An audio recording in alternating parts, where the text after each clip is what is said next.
আলহামদুলিল্লাহ রাব্বিল আলামিন ওয়াসসালাতু ওয়াসসালামু আলা নবিয়িনা মুহাম্মদ ওয়া আলা আলিহি ওয়া আসহাবিহি আজমাইন।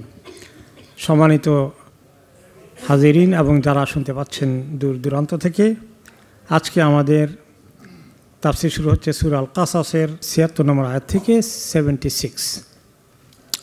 এখানে আলোচনা এসেছে কারুন সম্পর্কে। আমরা অনেক হয়তো শুনেছি কারুন, তার সম্পদ এবং তার প্রতি আল্লাহ তাআলার অভিসম্পদ নাজিল হওয়ার কাহিনী।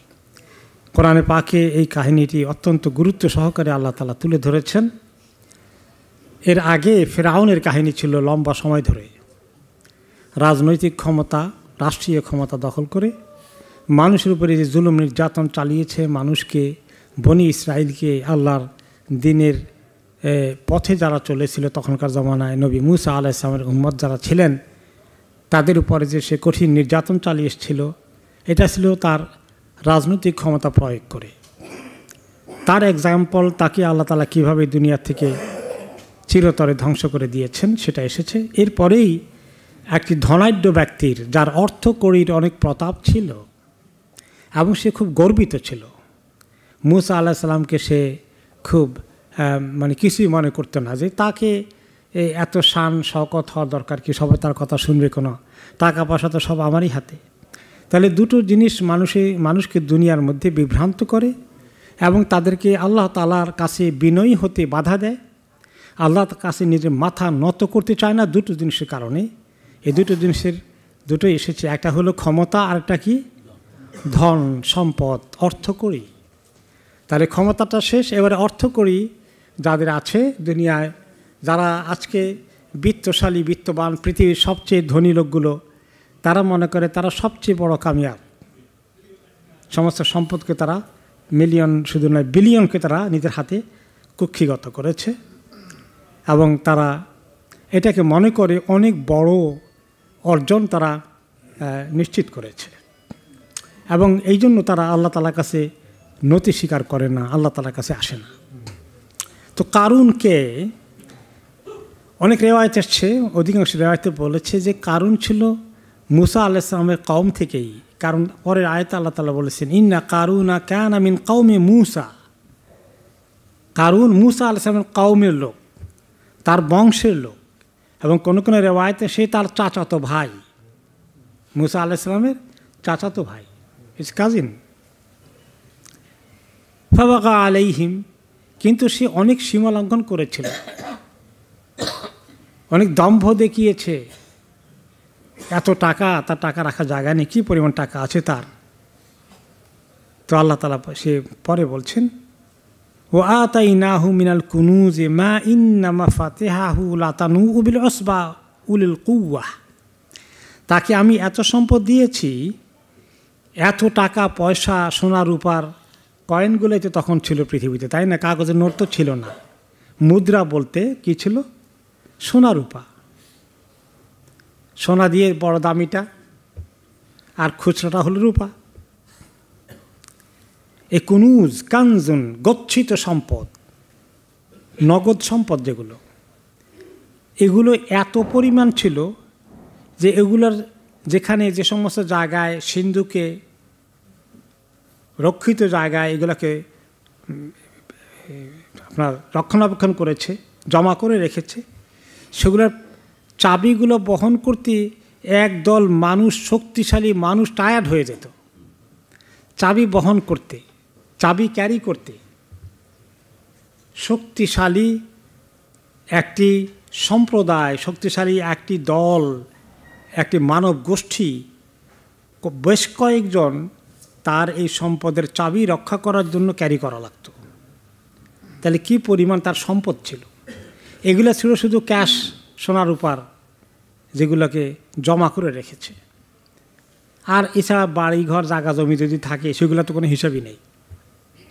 এত সম্পদ আল্লাহ তাকে দিয়েছিল। সে মুসা আলাইহিস সালামের চাচাতো ভাই বনি ইসরাইলের মধ্যে, তার মানে তারা তো তখন মুসলিম, তারা তখন মুসা আলাইহিস সালামের কিতাবের অনুসারী। সে তথাকথিত মুসলিম, তথাকথিত সেই ধর্মে বিশ্বাসী, কিন্তু আসলে সে মুনাফিক। আসলে সে মুনাফিক। তা না হলে কি সে এইরকম করে যা কিছু সে করেছে। এত গর্ব অহংকার কোনো মুসলমানের হতে পারে? সে তো মুসলিম, সে মুনাফিক হয়ে যায়। ইয ক্বালা লাহু কওমুহু লা তাফরাহ, তার কওমের লোকেরাই কেউ কেউ বলল, শোনো, তোমার সম্পদ অনেক হয়েছে, এই কারণে তুমি এত গর্বিত, এত অহংকার, এত প্রতাপ দেখাতে চাও? তুমি জানো না, তুমি তো মুসলিম হওয়ার কথা। মুনাফিকরা কি দাবি করে? তারা মুনাফিকরা বলে যে আমরা মুনাফিক। কি বলে তারা? তারা মুসলিম। তো তারা তো জানে, তুমি তো জানো যে আল্লাহ আছেন, তুমি তাঁর বান্দা, সম্পদ আল্লাহ আল্লাহ তোমাকে দিয়েছেন, এই আল্লাহ দিয়েছেন। তুমি এত গর্ব অহংকার ফুর্তি সব তুমি দেখাতে চাও যে তুমি সবচেয়ে সম্মানিত।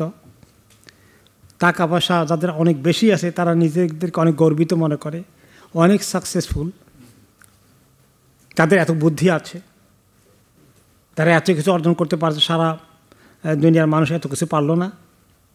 তো খুব গর্বিত, খুব অহংকারী। লা তাফরাহ, খবরদার, এরকম গর্ব অহংকার করো না, দেখিও না এগুলো।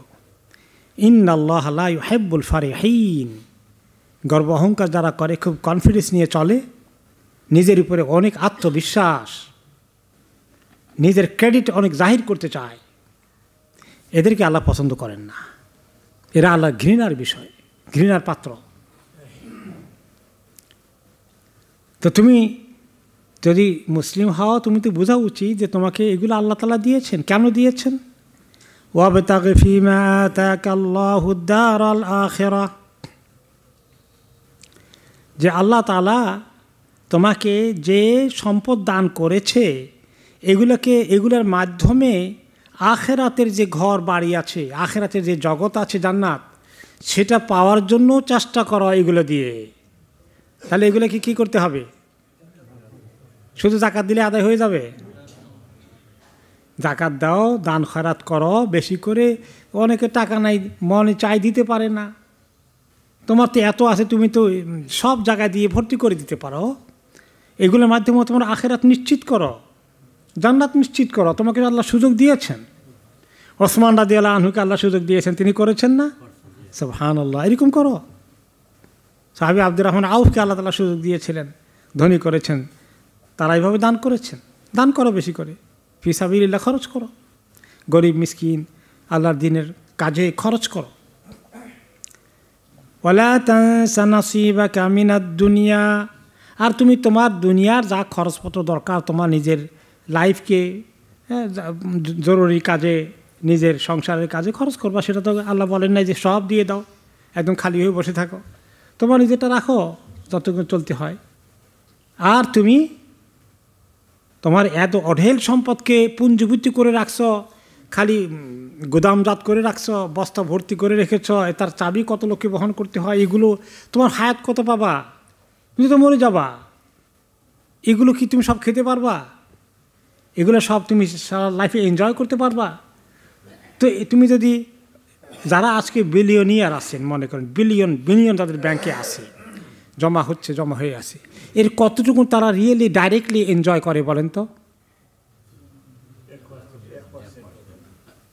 10% কি তারা ভোগ করে? সব পড়ে থেকে এত টাকা মানুষকে চাবাই খাবে নাকি? চাবাই খাইতে গেলে তো শেষ করতে পারবে না, পড়ে থাকবে। তো সে চলে গেলে তার ছেলে মেয়ে কী করবে আল্লাহ ভালো জানে। তো তাহলে বুদ্ধিমান যে এইগুলো সব ফেলে চলে আসলাম আল্লাহর কাছে, একটু একটু সামান্য দিয়ে আসলাম আর সব রেখে আসলাম, এই রাখাটা কি আমার খুব কাজে লাগবে? রাসূলুল্লাহ সাল্লাল্লাহু আলাইহি ওয়াসাল্লাম এই বিষয়ে কী বলেছেন? যারা আল্লাহ তাআলা একটু ভালো টাকা পয়সা দিয়েছেন, আমরা একটু শুনি কি বলেছেন রাসূলুল্লাহ সাল্লাল্লাহু আলাইহি ওয়াসাল্লাম। ইয়াকুলু ইবনে আদম মালি, মানব সন্তান বলে, এই তো আমার টাকা, অমুক ব্যাংকে এত টাকা, অমুক জায়গায় এত টাকা, এত সম্পদ, মালি, এগুলো সব আমার, সব বলে। ওহাল মালুহু, তার মাল কি ওইটা নিশ্চিত হয়েছে? শুধুমাত্র ওই অংশটুকুন ছাড়া যতটুকুন সে নিজের জন্য খরচ করেছে আর যতটুকুন আল্লাহ তাআলার রাস্তায় দান করেছে, এই দুইটা তার নিশ্চিত হয়েছে। মানে খরচ করে ফেলেছে যেটা, এটা তো তার কনফার্ম হয়ে গেছে, এটাকে আর কেউ নিতে পারবে? কারণ সে ব্যবহার করে ফেলছে, এইটা তার মাল, এতে কোনো সন্দেহ আছে আর না। আর যেটা আল্লাহ রাস্তা দিয়েছে সহি নিয়তে দিলে এটা আল্লাহর কাছে কবুল হয়ে গেছে, এটাও তার নিশ্চিত হয়ে গেছে। মাশাআল্লাহ। এখন এত টাকা রেখে যদি কালকে মরে যায়, তাহলে বাকিগুলো তার যেগুলো আছে, মালি মালি, আমার মাল আমার মাল, তার কি আর মাল আছে? এখন মরে গেলে মাল এগুলো কার? সব ওয়ারিসের মাল, তার মাল নাই আর, তার মাল শেষ হয়ে গেছে। সে মরার সাথে সাথে এগুলো তার সম্পদ না, এগুলো সব ওয়ারিসদের সম্পদ এখন। এই জন্য একটা হাদিসে রাসূলুল্লাহ সাল্লাল্লাহু আলাইহি ওয়াসাল্লাম কি বলেছেন? ইয়াতবাউল মাইয়িতা সালাসা, তিনটি জিনিস মাইয়িতকে কবর পর্যন্ত নিয়ে যায়। কবর পর্যন্ত মাইয়িতের সাথে তিনটি জিনিস যায়, দুটো ফেরত চলে আসে কবরের উপর থেকে, একটা শুধু তার সঙ্গে কবরে যায়। মনে রাখতে হবে কটা জিনিস? তিনটা জিনিস। কি কি তিনটা জিনিস? এক নম্বরে তার আত্মীয় স্বজন বন্ধু বান্ধব যারা আছে, যারা তাকে তার সঙ্গে উঠা বসা করেছে, খায়ের খা আছে, তারা সবাই কবর পর্যন্ত যাচ্ছে, তার জানাজা পড়ে দাফন কাফন করে। দাফন যখন করে, এক দুজন কি তার সঙ্গে যায় কবরে? সবাই ফেরত চলে আসে। ছেলে মেয়ে, কলিজার টুকরা সন্তান বাবাকে অনেক আদর মহব্বত করে, মাকে অনেক আদর মহব্বত করে। মাকে বাবাকে একলা রাখি কেমনে? আমি একটু যাই মা বাবার সাথে, কেউ যাবে? গেলে কোনো লাভ হবে? তাও হবে না, এত কষ্ট লাগে, তারপরে রেখে চলে আসতে হয়, কেউ যাবে না। দুই নম্বর, সম্পদ। কবর দেওয়ার আগ পর্যন্ত এখনও ছেলে মেয়ে বসে নাই, আমি কদ্দূর পাবো, তুমি কদ্দূর পাবা, এখনও কাড়াকাড়ি শুরু হয় নাই। কবরটা যখন দিয়ে আসে, ঘরে এসে বাড়িতে আসলে এবার চিন্তা শুরু হয় বাবার কি কি সম্পদ আছে, কে কোনটা দখল করে বসে আছে, হ্যাঁ, তো আমি কোনটা নেব, অন্য কে কোনটা নেবে, হিসাব নিকাশ আস্তে আস্তে শুরু হয়ে যায়। এবং লন্ডনের একটা ঘটনা, বাবা মারা গেছে অনেক আগে, তারপরে মা বাবার বাড়ি টাড়ি এগুলা মার কাছে আসে টাছে টাকা পয়সা যায় কিছু, মাকে কবর দিয়ে এসে এগুলো নিয়ে ঘরের মধ্যে এসেই ভাই ভাই এগুলো নিয়ে আলাপ শুরু হয়ে মারামারি শুরু হয়ে গেছে কবর দিয়ে এসেই। এই লন্ডনের ঘটনা। তাহলে এই দুটো চলে আসে, আর কোনটা তার কবরে যায়? তার আমল। আমলের প্রকৃত বর্ণনা কি এসেছে? একটা বিস্তারিত হাদিসে রাসূলুল্লাহ সাল্লাল্লাহু আলাইহি ওয়াসাল্লাম বলেছেন, নেককালের আমল কেমনে যায় কবরে তার সঙ্গে দেখা হয়, আর গুনাহগারের আমলটা কবরের মধ্যে কোন সূরতে আসে। আল্লাহ তাআলা নেককারের আমলকে এক সুন্দর মানুষের চেহারা দিয়ে পাঠিয়ে দেন, সে মাইয়িতের কাছে হাজির হয়ে যায়। এত সুন্দর তার চেহারা সুরত, খুব মায়াবী, খুব মানে মানে কেয়ারিং পারসন, দরদি পারসন হিসাবে, আর সুন্দর কাপড় চোপড়, খুবই ভালো লাগে দেখতে তাকে। তো এসে সেই লোকটি আমলটাকে আল্লাহ তাআলা মানুষের রূপ দিয়েছেন, সুন্দর চেহারা দিয়ে, সুন্দর কাপড় চোপড় পরে এসে মাইয়িতকে বলে যে আজকে তো আপনার জন্য অনেক সুখবর নিয়ে এসেছি। বলে কী সুখবর? যে আপনি এত সুন্দর আমল নিয়ে এসেছেন, এখন থেকে আপনার আর কোনো কষ্ট হবে না। এই কবরে আল্লাহ আপনার জন্য অনেক শান্তির ব্যবস্থা করেছেন, হ্যাঁ, আর কিয়ামত হয়ে গেলে আপনার জন্য জান্নাত নিশ্চিত হয়ে আছে। তো বলে লোকটা বলে, মাইয়িত বলে, সুবহানাল্লাহ, তুমি কে রে ভাই, আজকে আমারই এত সুন্দর খবর দিলা তুমি, আল্লাহ তোমার ভালো করুক। তো তোমার পরিচয়টা জানতে চাই, তুমি এই কবরের একলা জিন্দিগিতে তুমি আমাকে এত সুসংবাদ দিলে, তুমি নিশ্চয়ই অনেক ভালো মানুষ, তোমার পরিচয়টা দিবে। আমাকে চেনেন না, আমি আপনাকে ভালো করে চিনি, আমি আপনার আমল, আমি সাক্ষী আপনি কিভাবে আল্লাহর দ্বীনকে জানা বোঝা আমল করা ইখলাসের সাথে আপনি নিজেকে এভাবে সক্রিয় রেখেছেন। আমল করতে করতে আল্লাহর সঙ্গে আপনার দেখা হয়ে যাচ্ছে, পরকালে চলে এসেছেন। আল্লাহ তাআলা এই সুসংবাদ দেওয়ার জন্য আপনার আমলকে এই রূপ দিয়ে আমাকে পাঠিয়েছেন। তার আগে মাইয়িত বলেছিল যে তুমি আমাকে এত সুসংবাদ দিলা, আল্লাহ তাআলা যেন তোমাকে এরকম সুসংবাদ দান করেন।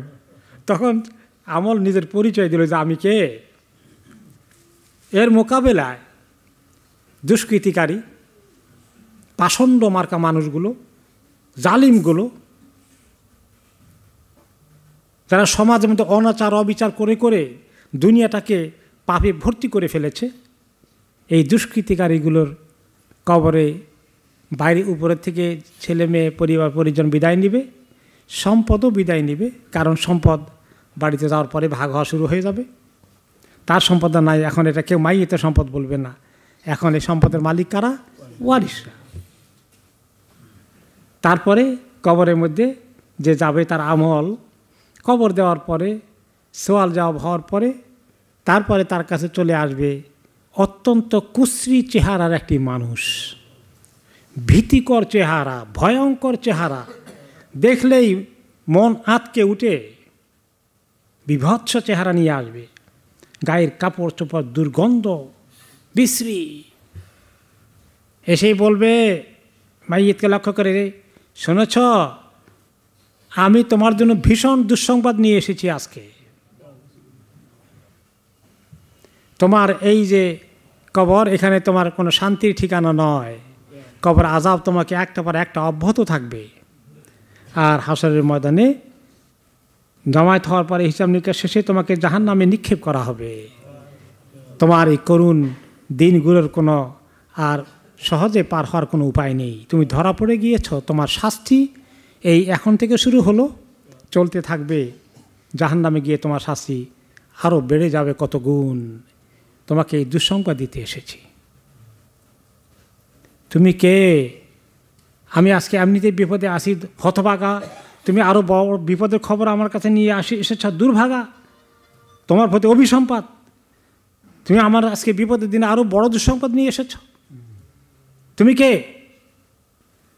আমাকে চেনেন না? আমি আপনার আমল, রাত দিন কি কুকর্ম করেছেন, কত মানুষকে খুন করেছেন, কত মানুষের বাড়িঘর দখল করেছেন, কত জুলুম অত্যাচার করেছেন, সব কড়াই গণ্ডে বুঝিয়ে দেওয়া হবে। কবর থেকে শুরু হচ্ছে জার্নি।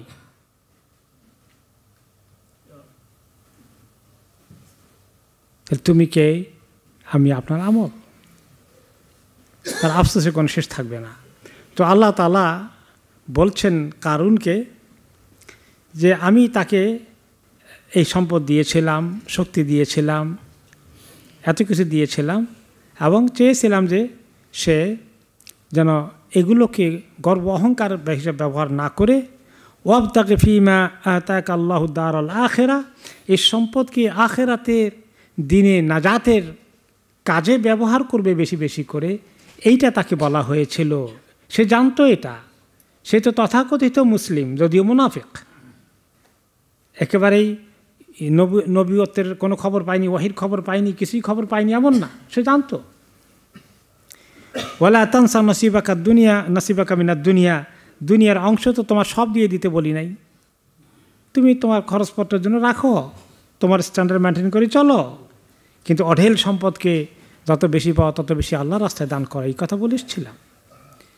ও আহসেন কামা আহসান আল্লাহু ইলাইক, আর এই আল্লাহর প্রতি ভালো ব্যবহার করো, ভালো সুন্দর আমল করো, জীবনকে সুন্দর করে গড়ে তোলো, আল্লাহর আনুগত্য করো, ভালো মুসলিম হও। যেভাবে আল্লাহ তাআলা তোমার প্রতি ইহসান করেছেন, তুমি সেই ইহসানের সম্মান রক্ষা করো, তুমি নিজে মুহসিন হয়ে যাও। ওয়ালা তাবগিল ফাসাদা ফিল আরদ, জমিনে তুমি ফাসাদ তালাশ করে বেরিয়েও না, ফাসাদ সৃষ্টি করো না।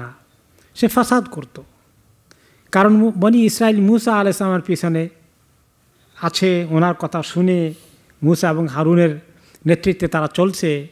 সে তার এটা সহ্য হয় না। সে বলছে আমার এত অঢেল টাকা পয়সা, মুসা তো গরিব মানুষ, তার এত কথা শুনে কোনো সমাজের হাই পজিশন তো আমি পাওয়ার কথা।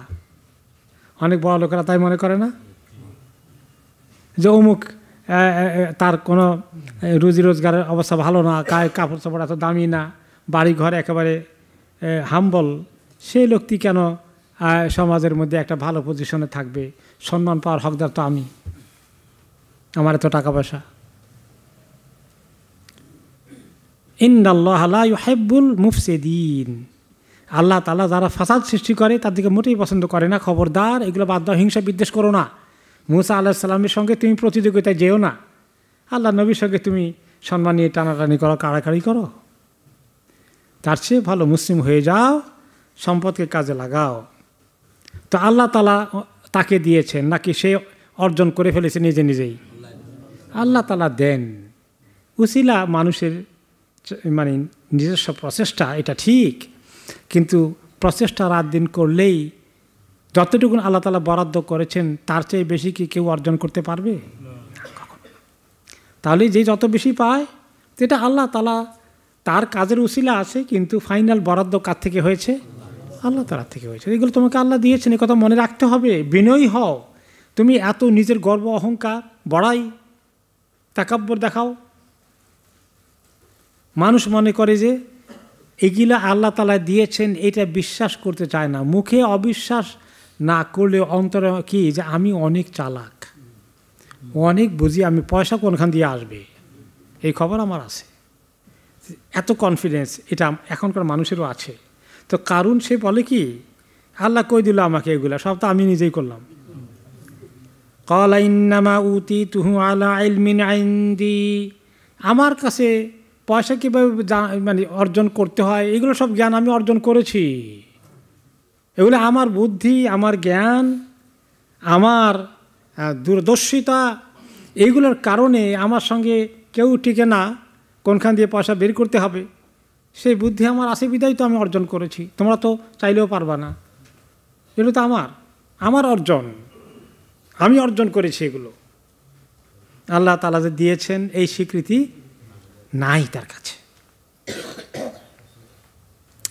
তো আল্লাহ তাআলা বলেন, আওয়ালাম ইয়ালাম আন্নাল্লাহা কাদ আহলাকা মিন ক্বাবলিহি মিনাল কুরুন মান হুয়া আশাদ্দু মিনহু কুওয়াতান ওয়া আকসারু জামআ। সে কি জানলো না, সে কি শুনে নাই কোনোদিন? যদি মুসা আলাইহিস সালামের কওমের লোক হয় তাহলে তো ইসলামের ইতিহাস ওই জামানার কিছু জানার কথা। যে সে কি জানে না যে তার আগে কত শতাব্দী, কত জেনারেশন যারা এরকম নিজেদেরকে শক্তিশালী মনে করেছে, অর্থশালী মনে করেছে, খুব কনফিডেন্স ছিল, রাজা বাদশাহ বিভিন্ন যুগে যুগে যারা এগুলো আল্লাহ তাআলার সঙ্গে বিদ্রোহ করেছে, এর চেয়েও বেশি শক্তিশালী ছিল, এর চেয়েও বেশি ধনাঢ্য ব্যক্তি ছিল, আমি সবগুলোকে হালাক করে দিয়েছি। কওমে নূহকে কীভাবে হালাক করেছেন, অন্যান্য নবীদের যে ইব্রাহিম আলাইহিস সালামের দুশমন নমরুদকে কীভাবে হালাক করেছেন, তাদের কি সম্পদ কম ছিল? ফেরাউনকে কীভাবে হালাক করলেন সেটা তো মুসা আলাইহিস সালামের জামানার খবর। ফেরাউনের টাকা পয়সা কম ছিল নাকি, না ক্ষমতা কম ছিল? সব ছিল। সে দেখে নাই যে আমি কীভাবে হালাক করেছি? আজকের জামানার মানুষরাও কি শিক্ষা নেয়? শিক্ষা নেয় যে আল্লাহ তাআলা ধরলে আমার বাঁচার উপায় নাই। নিজের নিশ্ছিদ্র নিরাপত্তার জন্য মানুষ কোনটা না করে, কিন্তু নিশ্ছিদ্র নিরাপত্তাও থাকে না, টিকে না। পৃথিবীর বহু রাষ্ট্রনায়কও এত সিকিউরিটির পরেও তাদের জীবন শেষ হয়ে গেছে। সিকিউরিটির কোনো গ্যারান্টি আছে? নেই। আল্লাহর হুকুম হয়ে গেলে কয়েক লেভেলের সিকিউরিটি থাকে, কোনোটাই টিকবে না, কোনোটাই টিকবে না। তাহলে এত শক্তিশালী যারা ছিল, অনেক টাকা পয়সার সম্পদের অধিকারী যারা ছিল, তার আগে আমি তাদের প্রতি যুগে যুগে বহু শক্তিশালী, অর্থশালী, বিত্তশালী তাদেরকে আমি হালাক করে দিয়েছি।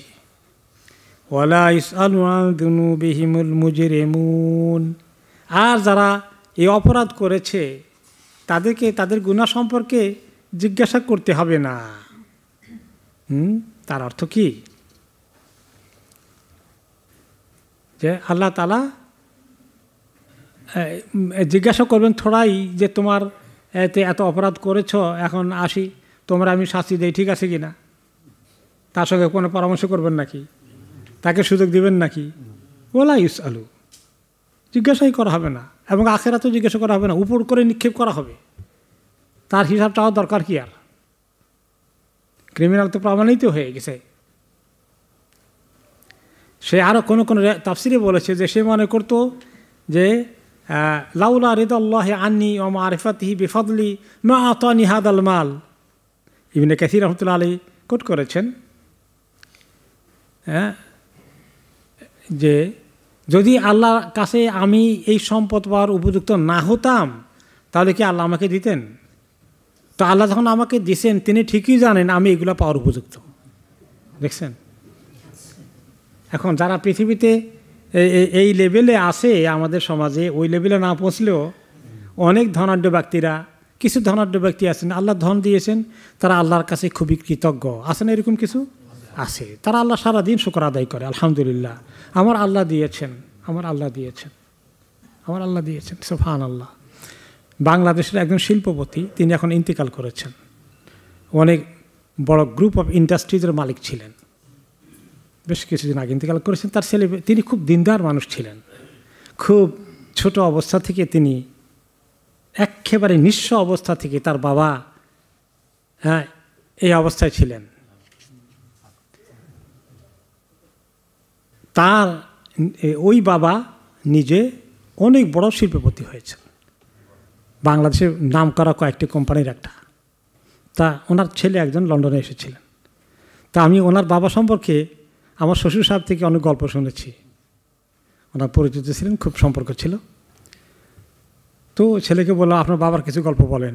তিনি বললেন, অনেক বড় শিল্পপতি, তিনি বলেন যে বাবা আমাদেরকে নিয়ে খেতে বসতেন, যখন খেতেন একসঙ্গে খেতাম, তো খাওয়া দাওয়া করে বাবা আল্লাহর কাছে এত দোয়া করতেন আমাদের সবাইকে নিয়ে যে আল্লাহ আপনি এত মজা করে খাওয়ালেন, আল্লাহ আপনি এত নিয়ামত দিলেন, সুবহানাল্লাহ। আমি শুনে অভিভূত হয়ে গেলাম, রাহিমাহুল্লাহ গাফারাল্লাহু লাহু আদখালাহু ফি জান্নাতিহি। তারপরে বড় বড় ইন্ডাস্ট্রিগুলো, মেশিনগুলো যখন তালা লাগাই আসতেন বলছেন যে আল্লাহ এই মাল তো আপনার মাল, আপনি দিয়েছেন আমাকে, আমি তালা লাগাচ্ছি কিন্তু হেফাজতের দায়িত্ব আল্লাহ আপনার, আল্লাহ আপনি হেফাজত করবেন, আপনি দিয়েছেন এগুলো। এই স্বীকৃতি দেওয়াটা আল্লাহর কাছে অনেক বড় আমল, সুবহানাল্লাহ। আমি ঠিকই ওনার সম্পর্কে যা শুনেছি, এবং পরে আমি ওনার ছেলে থেকে কনফার্ম হলাম, মাশাআল্লাহ, যে সত্যি এরকম মানুষ খুব পৃথিবীতে কম আছে, খুব কম আছে। এবং তিনি অনেক বিনয়ী ছিলেন, অনেক বিনয়ী ছিলেন। অহংকার ওদের ওনার বাড়ির কাছে ছিল না যতটুকু শুনেছি। কিন্তু অধিকাংশ মানুষ মনে করে যে সম্পদের এই ক্রেডিট তার, এবং কারুন মনে করলো যে আল্লাহ তো ঠিকই চিনছে কারে দেওয়া দরকার, কাজেই আমার সেই যোগ্যতা সেই কোয়ালিটি আছে। এই দম্ভ সে দেখিয়েছে। এখন তারপরেও অনেক চেষ্টা করলো, কিন্তু মানুষ তার পিছনে ছুটে না ছুটে মুসা আলাইহিসসালামের পিছনে দিন শিকার জন্য, তাকে যেভাবে সম্মান করে, এটা তার জেলাসির কারণ হয়ে গেল, তার দুশ্মনী, তার হিংসা চলে আসলো। এখন সে চিন্তা করলো যে আমি এত কিছু, এত বড় সম্পদের অধিকারী, আমাকে যেভাবে সম্মান দেওয়ার কথা তার তুলনায় নিঃস্ব মুসাকে এত সম্মান দেয়, এটা আমি সহ্য করতে পারছি না। এখন সে নিজের বাহাদুরি প্রদর্শনী করবে, নিজের বড়াইকে, নিজের পজিশনকে সারা দুনিয়ার মানুষকে দেখিয়ে তাক লাগিয়ে দেবে। সে একদিন একটা অনুষ্ঠানের আয়োজন করলো। ফাখারাজা আলা কওমিহি ফি জিনাতিহি, একদিন সে ঠিক করলো সে মানে সোনা গয়নার অলঙ্কার সহকারে গায়ে দিয়ে টিয়ে মানে একেবারে জাঁকজমকের সাথে বের হলো, বিশাল দলবল নিয়ে, তার সম্পদের বিশাল বাহিনী নিয়ে আসলো, এবং বহু লম্বা এই বাহিনী তার প্রদর্শন করছে। তার উঠে করে তার পিছনে তার শত শত কর্মচারী, বিভিন্ন রকমের ডেকোরেশন নিয়ে পুরুষ নারী পুরুষে বিশাল মিছিল বাইর করে দিয়েছে। আর তো এরকম আছে, কিছু পয়সা করে দিলে তো মিছিল করার জন্য তো অভাব হয় না, তাই না? এখনকার জমানায় অভাব হয় না। ঢাকা শহরে শুনছি নাকি টোকাইদেরকে টাকা পয়সা দিয়ে মিছিলে নামানো হয়, বস্ত্রহারা থেকে পয়সা করে দিয়ে এনে চলে আসে তারা, তো এরকম করে জোগাড় করে দিল। লম্বা মিছিল করলো, মানে বিশাল প্রদর্শনী করলো। তো তার অবস্থা দেখে সমাজের মধ্যে যারা মানুষ থাকে, তো মানুষ এরকম সম্পদ দেখলে সম্পদের ব্যাপারে তাদের যে আকর্ষণ সৃষ্টি হয়, এই অবস্থা এখনও আছে, আগের জমানায় ছিল। তো দুর্বল ইমানের মানুষের সংখ্যাতে পৃথিবীতে বেশি থাকে। আরেকজনের এত টাকা পয়সা দেখলে বাকিদের অনেক কষ্ট হয়, আরে আমি যদি তার মতো হতে পারতাম। যারা বিদেশ থেকে যায় বহুদিন, আহারে তাদেরকে দেখি অনেকে মনে করে আহারে আমি যদি লন্ডনই হতে পারতাম। আপনাদের অভিজ্ঞতা আছে না? আছে। আমি যে আমেরিকান হতে পারতাম, আহারে কি কিসমত তার। সুবহানাল্লাহ। এই মানুষের এই দুর্বলতা যুগে যুগে সমান, সব লেভেলে আছে। তো এই লোকগুলো কি বলে, তার এই প্রদর্শনী দেখে قال الذين يريدون الحياة الدنيا يا ليت لنا مثل ما أوتي قارون إنه لذو حظ عظيم। যারা দুনিয়া চায়, দুনিয়াদার লোকগুলো কারুনের এই প্রদর্শনী দেখে বলে আহারে আমাদেরকে যদি দেওয়া হতো এরকম যেভাবে কারুনকে দেওয়া হয়েছে, আহারে ইন্নাহু লাযু হায্যিন আযীম, কতই না সৌভাগ্যের অধিকারী সে। আমাদের কপালটা একেবারে পোড়া, কি কপাল নিয়ে আসছে দুনিয়ার মধ্যে, হায় হায় হায় রে, তার জীবন সার্থক। আমাদের যদি এরকম হতো, এই আফসোস করেনেওয়ালা বহু পাওয়া গেল তার এটা দেখে। তার মোকাবিলায় কিছু দিনদারও ছিল ওই সমাজে, যারা দিনকে বুঝেছে, জীবনের আসল মূল্য যারা অনুধাবন করেছে। এই দুনিয়াটা ক্ষণস্থায়ী, এই মাল এতগুলো থাকলেও কারুন তার শতকরা 1 ভাগও ভোগ করতে পারবে না, পড়ে থাকবে। আর আল্লাহর কাছে যাবো, আখিরাতে জান্নাত যদি আল্লাহ দিয়ে দেয়, এই কারুনের সম্পদের কোনো মূল্য সেখানে আর আছে? এর মোকাবিলায় কিচ্ছু নেই। ইমানদারগুলো কি বললো, তাতে এলেম রয়েছে। ওয়াকাল আল্লাযীনা উতুল ইলম, যাদেরকে আল্লাহ এলেম দিয়েছিলেন তারা বলল, এলেম বলতে সবগুলো আলেম ছিলেন এই শর্ত না। এলেমের অর্থ কি? আসল জ্ঞান আল্লাহ তাআলা যাকে দিয়েছেন। আসল জ্ঞান কি? ঈমান। এই দুনিয়াটা অত্যন্ত ক্ষণস্থায়ী, মৃত্যুর পরেই বিরাট চিরস্থায়ী ঠিকানা আছে, সেখানে আমি ধনী হব না গরিব হব, ওইটা আসল জিনিস। এই কিচ্ছু না দুনিয়া। এই দুনিয়াতে যদি অনেক অঢেল সম্পত্তির মালিক হয়, কিন্তু মরে যাওয়ার সাথে সাথে তার আযাব শুরু হয়ে যায়, জাহান্নামী হয়ে যায়, কোনো সৌভাগ্যের কারণ আছে এখানে? কিচ্ছু না।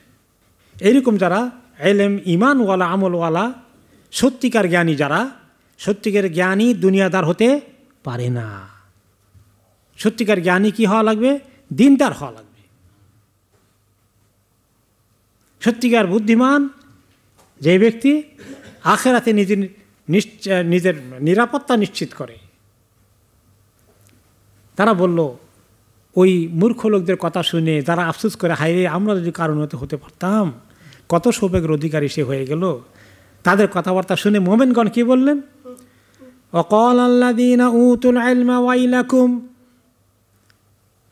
জ্ঞানী লোকগুলো বলল, তাদেরকে আল্লাহ জ্ঞান দিয়েছেন, ওয়াইলাকুম, সর্বনাশ হয়ে যাচ্ছে তোমাদের, কি বলছো তোমরা এগুলো? তার মতো হতে চাও? ওইটাই কি সব বড় সৌভাগ্য? সাওয়াবুল্লাহি খায়রুল লিমান আমানা ওয়া আমিলা সালিহা, যেই ব্যক্তি ঈমান আনলো আর নেক আমল করে আল্লাহর কাছে গেল, সাওয়াবুল্লাহ, তার আল্লাহর কাছ থেকে যে পুরস্কার প্রতিদান পাবে আখিরাতে, সেটা যে কত খায়ের হবে। আহারে কি মনে করছো তোমরা? এই হতভাগা কারুনের এটা দেখে তোমরা আফসোস করছো, তার মতো কেন হতে পারলে না? সে তো মুনাফিক, সে তো আল্লাহর অভিসম্পাদের দিকে যাচ্ছে। দিন ঈমান মুসা আলাইহিস সালাম যেগুলো শিখাচ্ছেন, সেগুলা তোমরা গুরুত্ব দিলে না, ওই দুনিয়াটাকে গুরুত্ব দিলে। হায় রে হতভাগার দল। ঠিকই তো, নবী আছেন, নবী থাকা সত্ত্বেও যারা দুনিয়ার পাগল হয়ে আছে, তাদের এই দুরবস্থা। তাহলে পৃথিবীর অধিকাংশ মানুষ, অধিকাংশ মুসলমানের কোন অবস্থা? অধিকাংশ মুসলমান কোন দলের মধ্যে আছে কি মনে করেন? ওই কারুনকে দেখে, এরকম ধনীদেরকে দেখে তাদের শুধু আফসোস হয়। আর অল্প সংখ্যক মানুষই বলে না, আমি দুনিয়াতে আল্লাহ আমাকে কোনো রকম বাঁচিয়ে যাচ্ছেন, আলহামদুলিল্লাহ, আমার কোনো কমপ্লেন নাই আল্লাহর বিরুদ্ধে, অভিযোগ নেই, আমি খুশি আছি, আল্লাহ যে কিসমত রাখছেন, আল্লাহ যদি আরেকটু দেন আলহামদুলিল্লাহ, আল্লাহ না দিলে আমার কোনো অভিযোগ নেই, আলহামদুলিল্লাহ। সাওয়াবুল্লাহি খায়রুন, আল্লাহর কাছ থেকে যেটা পাবো আমি আখিরাতে আশা করে আছি সেটা অনেক উত্তম ক্ষণস্থায়ী দুনিয়ার পাওনা থেকে। খালিদিনা ফিহা, জান্নাতের মধ্যে। সুবহানাল্লাহ। আমি বুঝি সেটা জন্য দুঃখিত হব, আর দুনিয়ার নগদটা পেলাম না এটার জন্য আমি দুঃখিত হব, আর আশা পরেরটার আশা করবো না বড়টার, অসম্ভব। তো আল্লাহ তাআলা বলেন ওয়ামা ইউলাক্কাহা ইল্লা সাবিরুন, এই ঈমানের বলে বলিয়ান হওয়া, দুনিয়া দেখে দুনিয়ার প্রলোভনে আকর্ষণ সৃষ্টি হয়ে সেদিকে প্রলুব্ধ হওয়া, এই লোভ সৃষ্টি হওয়া, এগুলো হয় মানুষের। আর আখিরাতের মধ্যে টিকে থাকবো, ঈমানের হালতে থাকবো, এটা সবরকারী ছাড়া কেউ এই লেভেল অর্জন করতে পারে না। যারা ঘুষখোর আমাদের সমাজে, বড় বড় ডাকাত যারা দেশের জাতির জনগণের অন্যের পরের হক আত্মসাৎ করছে, তারা আজকে অনেক বড় লোক হয়ে গেছে না? টাকা এখন অভাব আছে বিভিন্ন দেশে, শুধু নিজের দেশে না, বিভিন্ন দেশে কত কোটি কোটি টাকা তাদের,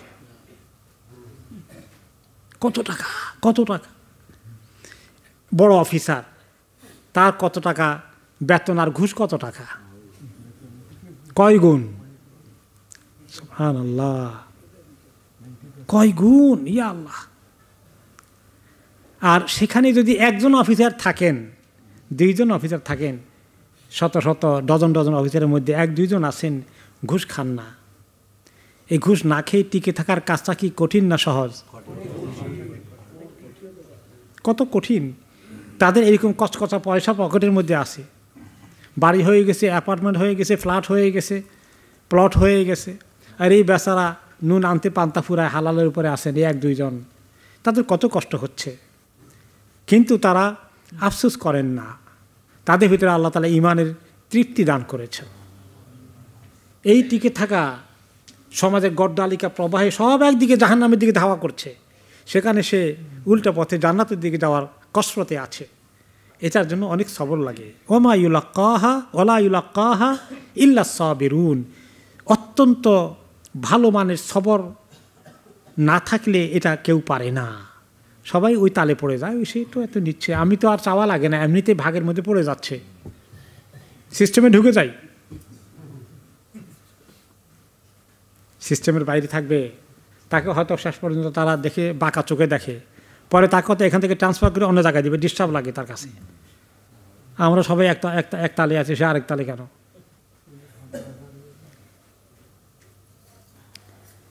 তো সাওয়াবুল্লাহি খায়রুন লিমান আমানা, আখিরাতে আল্লাহ যে কত খায়ের রেখেছেন ইমানদারদের জন্য, আমলকারীদের জন্য, সুবহানাল্লাহ। সে কথা নবী করিম সাল্লাল্লাহু আলাইহি ওয়াসাল্লাম সুন্দর হাদিসে বলেছেন। কি বলেছেন? সহিহ হাদিসে কুদসিতে আল্লাহ তাআলা বলেছেন, ইয়াকুলুল্লাহু তাআলা আদাতু লিইবাদিয়াস সালিহিন মা লা আইনুন রাআত ওয়ালা উযুনুন সামিআত ওয়ালা খাতারা আলা কালবি বাশার। আমি আমার যারা নেক বান্দা সালেহীন তাদের জন্য যে আখিরাতে আমি কী তৈরি করেছি জান্নাতের মধ্যে, মা লা আইনুন রাআত, যা পৃথিবীতে কোনো চোখ কোনো দিন দেখতে পায়নি। জান্নাতের নিয়ামত, খাবার দাবার, বালাখানা, থাকার ব্যবস্থা, এরকম কোনো এক্সাম্পল দুনিয়াতে আছে কোনো বড় লোকের কাছে? কেউ দেখেনি সেটা। ওয়ালা উযুনুন সামিআত, এত সুন্দর সাজানো জান্নাত হতে পারে, এত সুন্দর রাজপ্রাসাদ হতে পারে, এটার কোনো বর্ণনা কোনো বই কোনো দিন কেউ লিখতে পারবে না, পড়তে পারবে না, পাবে না কোনো জায়গায়। কোনো কান এত সুন্দর বর্ণনা, ডেসক্রিপশন কোথায় পাবে না। ওয়ালা খাতারা আলা কালবি বাশার, কোনো মানুষের অন্তরে কল্পনাও করতে পারে না যে এত সুন্দর থাকার জায়গা হতে পারে, এত সুন্দর খাবার হতে পারে, এত সুন্দর তার স্ত্রী হতে পারে। তো আল্লাহ তাআলা বলেন যে এইগুলো, এই হাদিস বললেন রাসূলুল্লাহ সাল্লাল্লাহু আলাইহি ওয়াসাল্লাম, হাদিসে কুদসি। এই হাদিসটি বলে রাসূলুল্লাহ সাল্লাল্লাহু আলাইহি ওয়াসাল্লাম কোরআনে একটা আয়াত অ্যাড করেছিলেন হাদিসের শেষে। সেটা কি? আল্লাহ তাআলা বলেন, ফালা তা'লামু মা উখফিয়া লাহুম মিন কুররাতি আয়ুন জাযাআম বিমা কানু ইয়ামালুন। রাসূলুল্লাহ সাল্লাল্লাহু আলাইহি ওয়াসাল্লাম বললেন এই হাদিসটি কুদসিতে রিওয়ায়াত করে, ওয়াকরাউ শাইইন শাইতুম, তোমরা যদি চাও আল্লাহর কোরআনে পড়ো একটা আয়াত, সেখানে এর ইঙ্গিত রয়েছে যে হাদিসে কুদসি এখন তোমাদেরকে শোনালাম, সে আয়াতে আল্লাহ তাআলা বলেছেন কোনো নফস জানে না, কোনো ব্যক্তি জানে না, কোনো অন্তর জানে না, তাদের জন্যে লুকিয়ে রাখা হয়েছে জান্নাতে এত সুন্দর নেয়ামত যা দেখলে তাদের চক্ষু শীতল হয়ে যাবে, চক্ষু জুড়িয়ে যাবে। তাদের এত কষ্টের আমলের প্রতিদান পাওনা, কি যে বড় নিয়ামত আল্লাহ তৈরি করে রেখেছেন। আল্লাহুম্মা জাআলনা মিন ইবাদিকাস সালিহিন। তো আল্লাহ তাআলা এবার বলেন, আমি কারুনের এই প্রদর্শনী যখন সে করলো, আমি আর তাকে সুযোগ দেইনি, সীমা লঙ্ঘনের চূড়ান্ত পর্যায়ে সে চলে এসেছে। তখন আমার অ্যাকশন তার প্রতি চলে আসলো। ওই প্রদর্শনীর মধ্যেই আল্লাহ তাকে অ্যাকশন দিয়ে দিলেন। ফাখাসাফনা বিহি ওয়া বিদারিহিল আরদ, আমি তাকে এবং তার বাড়িঘর সহ সমস্ত সম্পদ রাজপ্রাসাদ সব জমিনে ধসিয়ে দিলাম, তলিয়ে দিলাম। ফামা কানা লাহু মিন ফিআতিন ইয়ানসুরুনাহু মিন দুনিল্লাহ ওয়া মা কানা মিনাল মুনতাসিরিন। আমি তারপরে কি করলাম, জমিনকে তলিয়ে দিলাম তাকে সহ, তাকে নিয়ে জমিন নিচের দিকে চলে গেল, ডুবে গেল, তার বাড়িঘরও সব ডুবে গেল। কোনো একটি দল পাওয়া গেল না, একটি বাহিনী পাওয়া গেল না, কিছু লোক এগিয়ে আসলো না তাকে সাহায্য করতে, আরে কারণকে একটু উদ্ধার করে দেখি পারি কি না। এবং সে চিৎকার করে করে করে মারা গেল, আমাকে হেল্প হেল্প, বাঁচাও বাঁচাও, চিৎকার করেছে অবশ্যই, কিন্তু তাকে সাহায্য করার কেউ এগিয়ে আসেনি, সাহায্য সে পেল না। এই যে আল্লাহ তাআলা এই এক্সাম্পল সহিহ হাদিসে এসেছে, যারা এভাবে অহংকার করে তাদেরকে আল্লাহ তাআলা তলিয়ে দেন। ওকে, তাদেরকে একদম আল্লাহ তাআলা এমন অভিসম্পাত করেন, গর্ব অহংকারকে আল্লাহ তাআলা এত অপছন্দ করেন, এত অপছন্দ করেন। অনেক সময় পৃথিবীতে আল্লাহ তাদের ধরে ফেলেন দুনিয়াতে, আখিরাতে যাওয়ার আগে। নাসালুল্লাহ আল-আফিয়া। সহিহ বুখারীতে একটা হাদিস আসছে এইরকম লোকদেরকে, যারা এরকম নিজেদের পজিশন, অর্থকড়ি এগুলা মানুষকে দেখিয়ে খুব নিজেকে খুব গর্বিত মনে করে, তাদেরকে বলেছেন বাইনামা রাজুলুন ইয়াজুরু ইজারাহু, যে কোনো একটি লোক, নবী করিম সাল্লাল্লাহু আলাইহি ওয়াসাল্লাম বলেন, অন্য কোনো জায়গায় এক্সাম্পল নিয়ে আসলেন যে সে যখন তার ইজারকে, গায়ের উপরে জামা যেটা আছে বা নিচে যেটা আছে, এটাকে ট্রাউজারকে খুব নিচু করে গর্ব অহংকারের সাথে মাটি ছেঁচিয়ে যাচ্ছিল। যারা বেশি গর্ব অহংকার করে তারা কাপড়টা উপরের দিকে উঠাই পড়ে না বেশি করে নিচের দিকে নামায়? নিচের দিকে নামায়। নিচের দিকে নামালে এটা অহংকার হয়ে যায়। তো কেউ বলে না আমি নিচে নামাই ঠিকই, কিন্তু আমার অহংকার নাই। কারো কারো হয়তো অহংকার ওই রকম নাই, কিন্তু এই কথা ক্লেম করা যে আমার অহংকার নাই, তো এটা কি একদম আল্লাহর কাছে প্রমাণিত হয়ে যাবে? তো অহংকার নাই যখন, তো ভালো কথা, তাহলে তো আপনি উপরে উঠান, এটা প্রমাণ হয়ে যায়। তাহলে এই অহংকার দিয়ে সে যখন যাচ্ছিল এরকম করে করে, আল্লাহ তাআলা তাকে, ওই লোকটাকে ধরে ফেললেন ওই মুহূর্তে। ঈদ খুসিফা বিহি, তাকে আল্লাহ তাআলা ওই মুহূর্তে অহংকার করার কারণে জমিনের মধ্যে ডুবাই দিলেন, মাটি তাকে নিচের দিকে টেনে নিয়ে গেল। ফাহুয়া ইতাজালজালু ফিল আরদ ইলা ইয়াউমিল কিয়ামা, কিয়ামত পর্যন্ত সে যেতে থাকছে, এখন যাওয়া অব্যাহত আছে। এই এক্সাম্পল যখন হাদিসে আসলো, তাহলে বোঝা গেল কারুনের যাত্রাও অব্যাহত আছে। কত যাচ্ছে? কিয়ামত পর্যন্ত যেতেই থাকবে। বলে মরে গেছে না, এখন যায় কেমনে? কবরের মধ্যে মানুষ যখন মরে যায় তো আযাব হয় কেমনে? ওই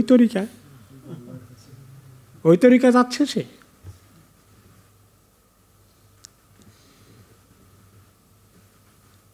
এবং সে যখন আসে, সে বিরাট বাহিনী নিয়ে এভাবে এসেছিল।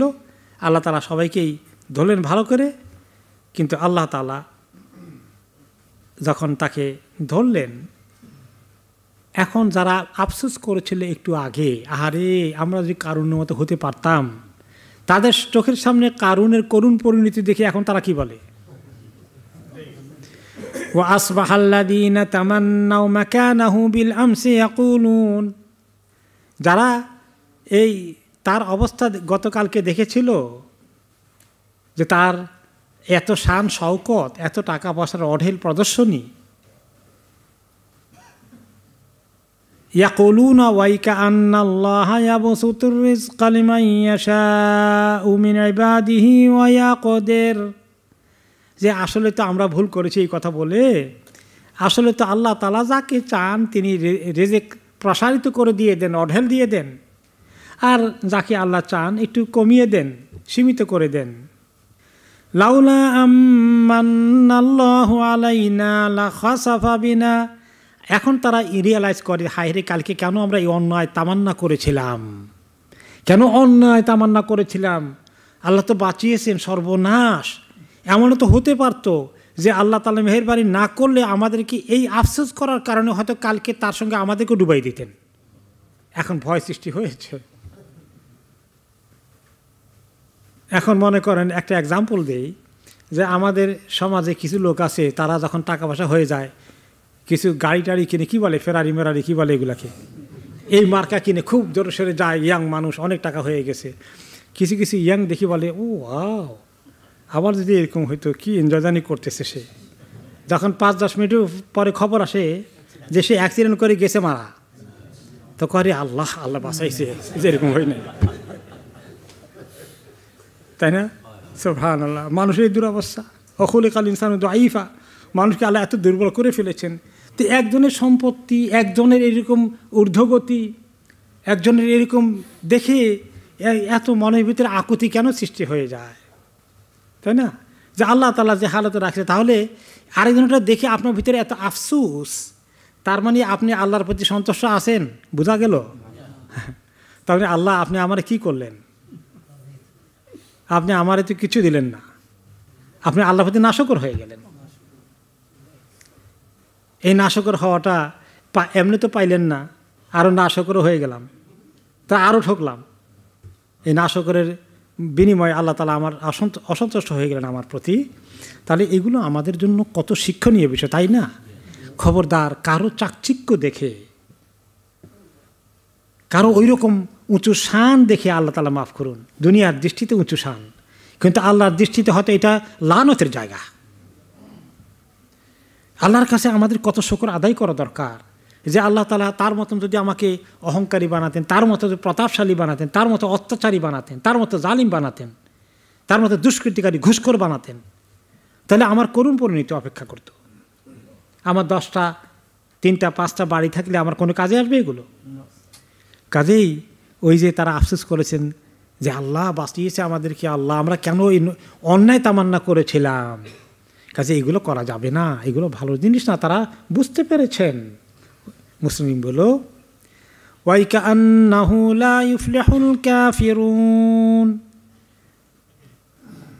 আর তারা তখন বলল যে ও তো ঠিকই তো, আল্লাহ যারা অস্বীকারী, আল্লাহ নিয়ামতের অস্বীকারী, আল্লাহকে স্বীকৃতি দেয় না, আল্লাহর প্রতি মাথা নত করে না, কুফরি করে, অন্যায় করে, তারা কখনো কামিয়াব হবে না, তারা সবসময় ব্যর্থ। আজকে সমাজের দুষ্কৃতিকারীদেরকে দেখে, যারা মানে মস্তানি করে সমাজের মধ্যে এক বিরাট কিছু অর্জন করে বসে আছে, তাকে দেখে যদি ওই সাধারণ মানুষ অনেকেই মনে করে আরে তার কপাল কলভার, তার বাবা রিক্সা চালিয়েছে, এখন সে ও বাবা কয়েকটা ভবনের মালিক হয়ে গেছে, আছে না এরকম কিছু? এখন তাকে দেখে এরকম আফসোস করার কারণ আছে যে হায় তার কপাল কত ভালো। আপনি কে বলছে কপাল ভালো? তার কপাল তো আপনার থেকে অনেক খারাপ হয়ে যেতে পারে। কত জুলুম করে সে এগুলো জোগাড় করেছে, কয়জনের টাকা দখল করেছে, কয়জনের বাড়ি জায়গা দখল করেছে।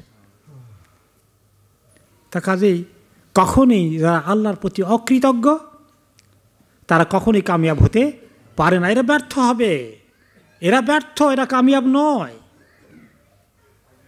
এই ঈমান ইয়াকিন আমাদের থাকতে হবে। রিজিকের ব্যাপারটা আল্লাহ তাআলা মুমিনকেও দেন, কাফেরকেও দেন। আল্লাহ কি বলছেন যে বেশি করে ঈমান আনা, বেশি করে রিজিক দিয়ে একেবারে তোমাকে অঢেল সম্পদ দিয়ে দেব। এই ব্যাপারে একটা হাদিসই এসেছে, সাহাবী আব্দুল্লাহ ইবনে মাসউদ রাদিয়াল্লাহু আনহু বর্ণনা করেন, ইন্নাল্লাহা কাসামা বাইনাকুম আখলাকাকুম কামা কাসামা আরযাকাকুম। আল্লাহ তাআলা তোমাদেরকে নিজেদের মধ্যে আখলাককে বন্টন করেছেন যেভাবে তিনি তোমাদের জন্য রিজিককে বন্টন করেছেন। ওয়া ইন্নাল্লাহা ইউতি আল মালা মান ইউহিব্বু ওয়া মান লা ইউহিব।